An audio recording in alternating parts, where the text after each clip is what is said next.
Hi, I'm Dr. Bob Greykowski, creator of the Better Brain Blueprint. Welcome to another edition of Master Mindset. I'm so excited today because we have a very special guest. Her name is Keshia Thomas. So I just met Keshia. We're up here at a black belt retreat.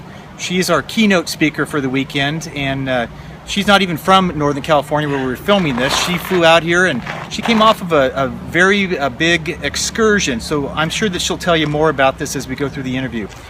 The reason why I'm interviewing Keshia is she has a definite master mindset to stay focused, and she also has an organization called Point that she'll talk about that helps people really find their purpose. And that's really what having a better brain and our mastery program is about. So thanks for being here, Keshia. Oh, well, thank you so much for having me. I really appreciate it. You're welcome. So I know that we just met. Yes. And the first thing that I saw about you is you just ooze all kind of energy. I mean, you got the biggest smile in the world. So thank you. I know that when you spoke last night at our event, you spoke about courage. Now, I know that sometimes it's hard to talk about yourself. In 1996, Keshia was photographed at a rally. It was a Ku Klux Klan rally, and she was there, like we talked about earlier, to cause some problems. Exactly. I was a teenager at the time, and I heard about this Klan rally in Ann Arbor, Michigan, and I wanted to go and participate in a way of saying to the Klan, you're not welcome in Ann Arbor. This is a very liberal and progressive place, and your points of view are not welcome here. And so I ended up going to this Klan rally. And when I went to the Klan rally, I had a bandana on my face. I was, one of those people that you see in the crowd in the mob. So there's a woman on the bullhorn who's addressing the crowd, and she's talking about hatred, and she's talking about, the fact that African Americans have had so many issues with the Klan, and they're bloody and this and that. And all of a sudden, the woman on the bullhorn says, there's a Klansman in the crowd, get him. The whole crowd turns and rushes towards this Klansman. Now, I wanted to run towards him too, but I wanted to run towards him and yell at him and say, what are you doing here? Or why do you feel this way? Or how come you have so much hate? But in the moment, something changed. In a moment, a man hit this Klansman with a sign. Next thing you know, he's down on the ground. He's surrounded by people, and people are starting to kick him in the face. They're starting to stomp him. They were going to kill him. Well, I know that in hearing the story, that moment of decision, it changed something in you just from because you were there to cause problems. Right. And one of the reasons we want to create a mindset is that unfortunately there's so much hatred and so much misunderstanding in our world. And if we can change our mindset and bring it down to our heart and really connect our mind and heart, our world would be a whole different place. And you've already created some changes with just that. In fact, she was in a picture, and I'll let you kind of share that. So, and the moments when they were starting to beat him and hit him with the signs and kick him and they were going to kill him, something just clicked in me. It felt like two angels had picked my body up and laid me down on top of this man. I'm no one's judge, juror, or executioner. We're all Americans, and we have the right to say whatever we want to say. I may not agree with you, but I have the right to say it, or you have the right to say it. But I don't have the right to put my hands on it. Yes. And in that moment, it was, you talk about decisions being made, and then there's just reactions that are made. I had no time to think. It was just in this moment, this is what needs to happen. And I know in my heart that this violence has to stop. It was emotional. Emotional moment. Yes. So a picture was taken of you in 1996 when this rally, and it was the picture in Life magazine, Picture of the Year. And you'd shared with me it's one of the number 57. 57 most influential photographs in American history according to the Roosevelt. And when you look at where they put this picture in the category of the migrant farm worker, lunch on a skyscraper, the kiss in New York, those are pretty powerful American images. Yes. And I'm honored to be there. Sure. Well, I think that that change, you didn't think about it. It's not like it was something that happened in an instant. And I believe that people can change in an instant when they really look at another human being, another problem developing. So it's not necessarily something you cogitated on and thought about. Right. It was an emotional, and our emotional part of our brain, our limbic system, will sometimes override all other decisions that we make. I know that since then, you've done a lot of things. You have just come off of a 1,000-mile march. 1,000-mile march. It wasn't supposed to be 1,000 miles, but it ended up being 1,002-mile march from Selma, Alabama to Washington, D.C. And so you just finished that. How many days was that?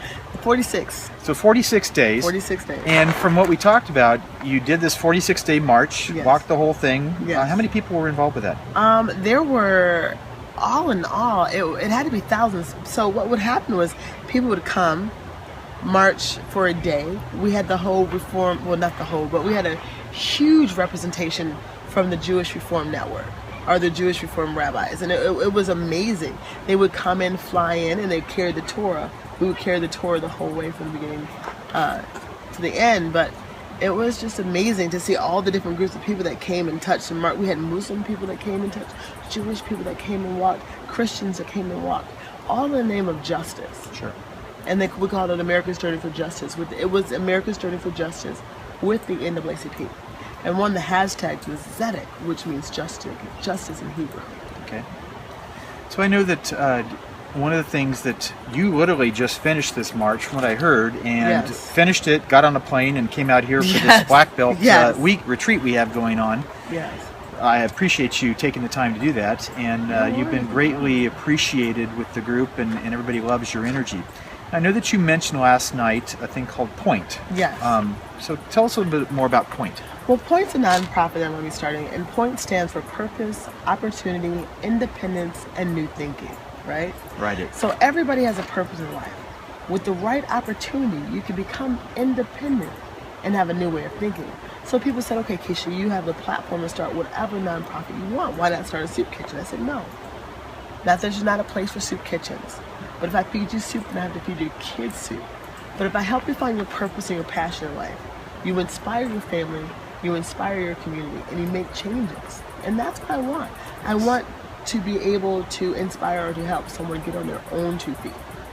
Oftentimes, you can help somebody thrive in poverty, or you can help them thrive independently. So I know that in finding a person's purpose, I know that when in dealing with patients for over 30 years, that I see a lot of illness when a person feels off purpose, like they're not living their true life. And a lot of chronic disease comes from chronic stress. And if you're in that constant fight or flight, it's survival mode, you're sick. Yeah. And that not only affects that person, but it affects their family, it affects the economy of that family, it affects the economy of the nation. So if you start and get really back to what's most important, getting each of us more on track with our own natural God-given purpose, Exactly. and find that purpose, and then start to nurture that and grow that step by step, that can make a huge transformation, not only for that family or that community, but for our world. Absolutely. People feel disconnected. They feel like they're going through the grind, not really living a fulfilled life, and that's what it's all about. So this incident almost 20 years ago, and then, so what motivates you? What drives you? Well, there's a lot that motivates me. So I've been really active in Sandra Bland, the woman in Texas that was pulled over illegally. I've been put into a jail cell for God knows what, and I've been really active in justice. The pool party incident that happened in Texas, where the police officer had his knees and dragged a girl to the ground and had his knees in her back. In Baltimore, on the streets, working with the kids. And I really am passionate about that, because these kids that are protesting, right, I have one message for them when I go out there. I say, listen, if you want to chain yourself to the police door, I am with you all the way. We will get arrested for civil disobedience. Absolutely. But if you punch someone in the face, nobody's going to think that you did that for injustice. You'll be just another urban kid with a record that punched someone in the face. And therefore, when you look down the lines, it's going to be harder for you to get a job. It's going to be harder for you to do in life. You're going to have this record that's going to follow you around. So yes, let's change the system. Absolutely, it needs to be changed. But let's do it in a way in which you are not labeled. You are not hurt by what you're trying to do. Like, don't let what you're trying to do, the actions, outshine. Sure. You So know? when you're leading yourself by example, Yeah. then people will take notice. I know that one of the things we want to do with our programs are to get really people more into mastering their own state.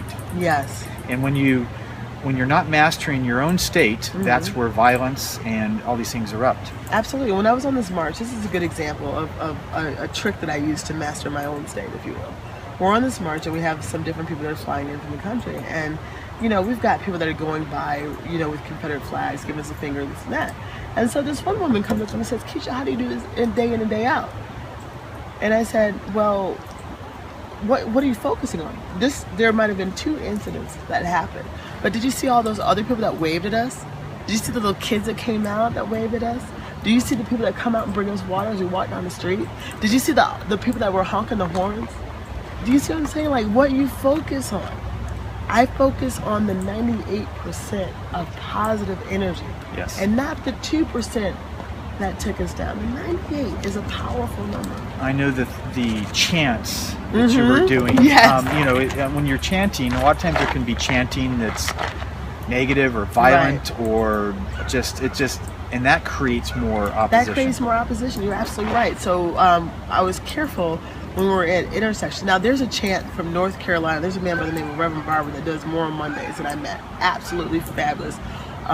Laurel and just a few others out there. And one of their chants that I brought was forward together and not one step back. So I would say forward together, and your response would be and not one step back. Absolutely. Yes. And that can transcend to so many different things. Yes. So many different things. And another one from North Carolina that I really love is that they say that this is a movement, not a moment. Yes. That means, like, when the channels change and the new story comes up, don't lose interest in the justice that we're fighting for. Yes. But my favorites came from these kids. And they would tell me, show me what diversity looks like. And your response would be, this is what diversity looks like. And I would say, show me what love looks like. This is what love looks like. So you imagine when you're going through an intersection, you're chanting that. Yes. You know, I'm putting out positive energy. Yes. Love, hope, respect, power. My response is a lot more positive. Yes. Well, I commend you on just your passion and your focus. I mean, there's been a 20-year period of time, and I know a lot of things have taken place in that period of time. But what's great is that moment, that significant emotional event. We, at our retreat last year, we talked about I See You. And, you know, our theme was like Avatar and that movie I See You, so I connect with you. And so that specific emotional event that you helped save a Klansman. Right. I mean, you could have been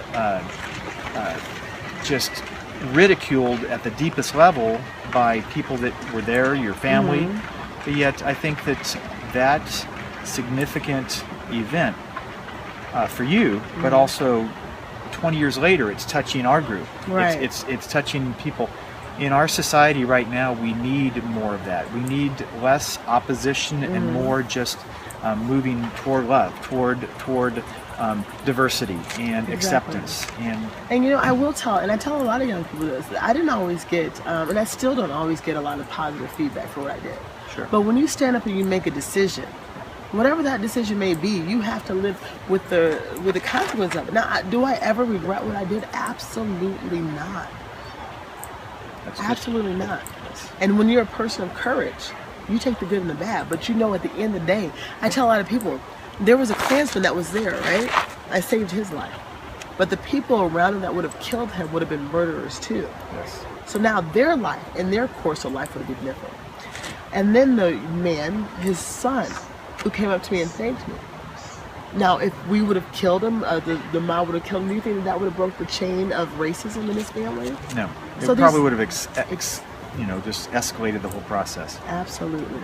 And I think that the reason why I wanted to get your words for this master mindset is because you have this so ingrained in your mind and your heart that you want to make a difference. Absolutely. And it's not about hatred. It's not about fighting and screaming and yelling. It's really about people coming more together. Right.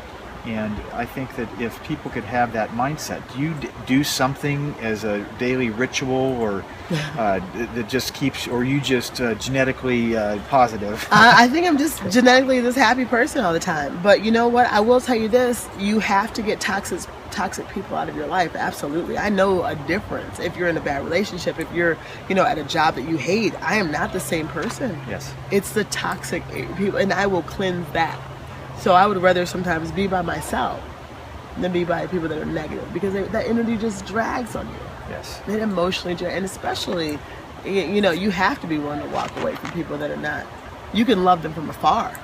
And that goes for anybody. That goes for, whether it's your immediate family or, a relationship that you have to break up with because this isn't leading you in a good place. Yes. And no matter how hard you try, you cannot change anybody else, right? You can't say, okay, I'm going to change. I love you so much. I love you so much. I'm going to change you. Yeah. It doesn't work like that. We can only change ourselves. You can only change yourself. Yes. And then you're this light, and then step away. And then when they want to come or want to change, you'll be around. But when they're in that toxic area, don't stay there with it, because it chips away at your soul. And you have to be very protective of this. There was a book back in the 80s, it was called Power versus Force. And they actually quantified different energy levels, and hatred and anger and disgust were below about a 250 vibration. Courage is at 250. And above that, you start to get into acceptance. And then the highest vibration is compassion and love. So I think that if you have your mindset that you're coming from compassion, from love, from joy, from nurturing, as opposed to coming from anger and hatred, you bring your own energy down that brings the whole group down. So I commend you, because you bring the energy up, you bring the light up, and so I can just see our interaction with the people this weekend that you've brought a great light to our event this weekend. So thank you so much. It's my honor and my pleasure. Thank you. Are there any closing words you might want to say before we go on to the next venture that you're going to go? You want to talk about point? Well, I do have some closing words, and and this is for just in general of everyone. On this march, there was a man that passed away. His name was Middle Passage, and he died on the 12th, marching right before we got into Washington, D.C. And I did this video, I remember, on day 6, and I said, you know what? Because in the South, the cemeteries are very close. They're not, like California where they're back away. They're very close. They come out, by the church or by the yard or whatever, and this and that. And I said in this video, nobody is getting out of here alive. You only have one life. One. Yes. What are you going to do with it? How are you going to choose to live your life? How are you going to choose to make an impact on this world, on others? So I advise or encourage people to take a step back and to think about that. Good closing words of wisdom. Thank you. Thank you. Thank you, Keshia. It's a joy to spend some time with you this weekend. We're going to be getting some more information. So as Point continues to evolve, and it stands for, again, purpose, opportunity, independence, and new thinking. So with our master mindset, we want to have a new level of thinking, and Keshia, we want to give you all the energy and support that you can help people, because you are a definite light and you're a mover and a shaker. So thank you so much. So we'll see you next time on another edition of the Master Mindset. Thanks again for being with us, and thank you, Keshia. You're a joy. Thank you. Bye-bye.